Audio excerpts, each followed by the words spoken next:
fáilte isteach go dtíon ceathrú ceacht Duolingo so cadas Gaeilge chun tosnú leis an gcéad ceacht sna ceachtainna bunúsacha éifir dó.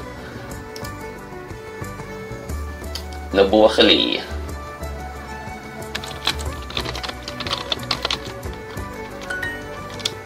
Léan na Cailíní. Mar sin éon aimse láireacht an bhríor léig. An nuachtáin a hasisiil lorgsa sin é an rís an páiste an nuachtáin ifir dó. Léamíd. Léamíd. Léamíd leabhar. Léam. Léim. Léim leabhar. Léam an nuachtáin. Léam na maná.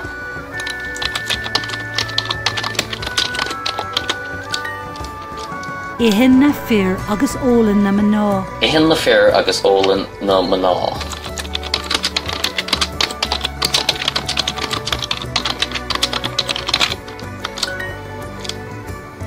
Mar sin léim an nuachtáin.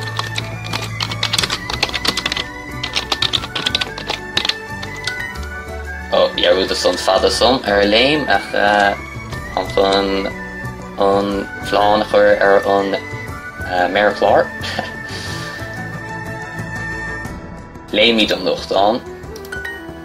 Na Cailíní agus na buachalaí. Na Cailíní agus na buachalaí.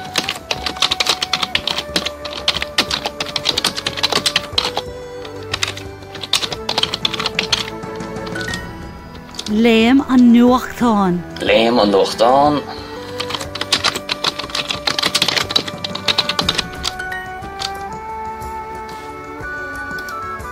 Léam na Cailíní. Ihin na Cailíní. Léam na buachalaí. Na Cailíní agus na buachalaí. Na Cailíní agus na buachalaí.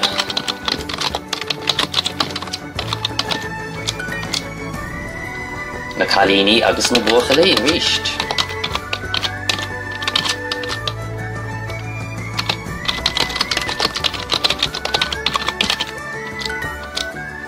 Ólan na Cailíní.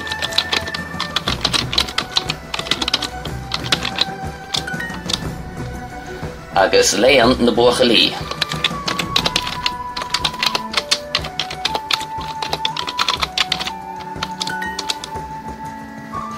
Léam na Cailíní ríist tá siad lorg. Ólan na Cailíní agus ihin na buachalaí. Ólan na Cailíní agus ihin na buachalaí.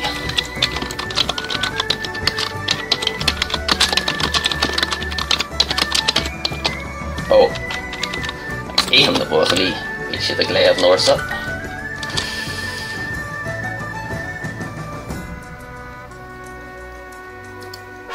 Agus sin é, deile ceacht éir cethair cadas Gaeilge so gur mágad as an bólas a chuam agus céim sib sa chéad cheacht eile slán go fóil.